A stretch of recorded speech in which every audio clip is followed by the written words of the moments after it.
Futures trading involves risk and is not suitable for all investors. Content provided in this segment is meant for educational purposes and is not a solicitation to buy or sell commodities. Hello, and welcome to another Forecast Update Live, a video series from EverAg Insights, where each month we gather to discuss our dairy market forecast. I'm your host, John Spainhour. We're joined today by Erica Medke, Matt Gould, and Phil Plord. To get us started, Erica, please run us through the highlights of this month's forecast compared to last month's. Good morning, John. It's exciting to be here talking about our forecast, which is dramatically lower on most commodities across the board. And fundamentally, that's really due to our expectations of more milk supply coming on faster than we had thought before. So for individual commodities, check out our forecast update publication. Okay. Well, each month, one of our panelists take the bull side of the story and another panelist take the bear side of the story. This month, Erica has agreed to take the bull side of the story. So Erica, take us away and let us know what you're seeing in the market that's bullish. John, it's been fascinating to look ahead in the markets for 2025. And for the many years I was a buyer is my usual frame of reference. And in my career, I don't know that I've seen as much uncertainty about the upcoming year as I am looking ahead to 2025. With the amount of investment coming online, with the uncertainty of whether the milk supply will be there or not, I think that's where we could see a fair bit of these bullish moves if things don't materialize on time. So from a supply side, as you think about all the new plant investment coming online, the bullish factor would be delays. You know, if startups are slow, startups are late, challenges in getting good product out the door, that certainly can keep the markets tighter for longer. At the same time, will the milk appear to fill those plants? I think that's a big question of, can you find the cows? Will the milk be available to satisfy all the plants and even have a little extra for some more non-fat production? I think that's certainly a bullish argument if the milk isn't there, if the cows aren't there. On the demand side, U.S. is still fairly competitive.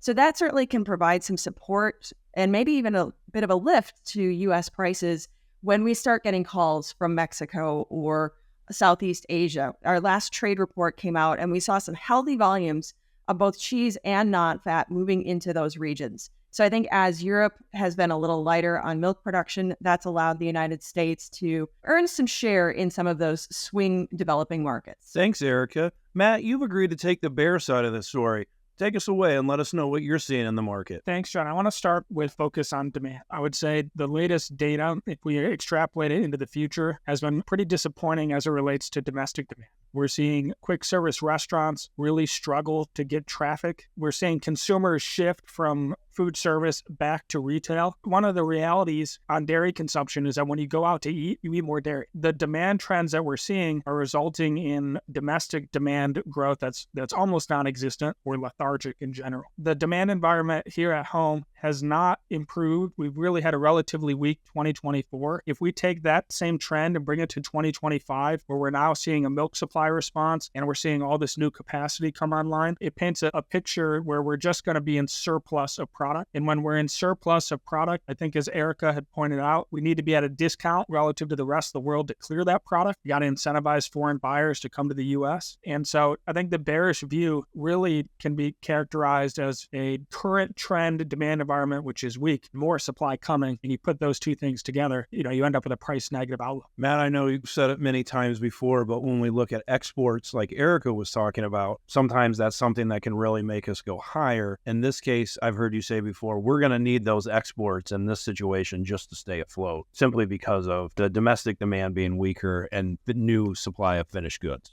Yeah, and I think that's an accurate characterization for the cheese market. I think if we look at say, non-fat dry milk, so a different commodity, it's a little bit of a different situation. We don't have a ton of new non-fat dry milk capacity coming online, but then we're still seeing weak global demand. And China still is on the sidelines, and their latest retail numbers that have shown fluid milk sales down on the order of 10%. The global demand environment also remains somewhat subdued here. So subdued demand, more supply, that spells, lower prices. Matt, thanks for that outlook. Every month, Phil brings us what he refers to as his favorite look. I know I always love to get a peek at it, and I think it really dovetails into your piece of the conversation. So Phil, take us away and let us know what you're seeing that looks so interesting this month. Yeah, thanks, John. This month's favorite look look actually comes from Matt's grab bag of goodies and analysis. And it plays into his story because I think you were talking about more supply from the farm side a little bit there, Matt, but we also have more cheese capacity coming online. And so this month's favorite look shows the stacked progression of capacity expansion that's anticipated in 2025 from a cheese plant perspective, and then plots out the historical growth in demand, 3-year trend in demand against that. And at some point, the demand trend falls behind the capacity growth,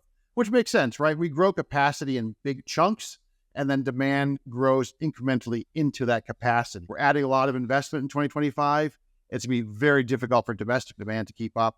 And that goes right back into what are we going to do with the extra cheese? Probably going to have to export it, and at what price? And so that dance, that interplay is a big deal. And this particular look really provides a vivid illustration of the challenge, if you will. I think it's just a great chart, and I know we've used different versions of that over the course of the last few months, and it's been a very powerful chart to me, so I'm really glad that we brought it to the table on today's edition. Okay, that'll do it for this month's episode of Forecast Update Live. Thank you to all of our panelists. Thank you to everyone on the EverAg Insights team for their work on the forecast. And thank you, the viewers, for tuning in. If you don't receive our forecast update and would like to subscribe, please reach out via email at insight@ever.ag. If you like this video, be sure to subscribe to our YouTube channel, give us a thumbs up, and share with a friend. We'll see you next month on another episode of Forecast Update Live.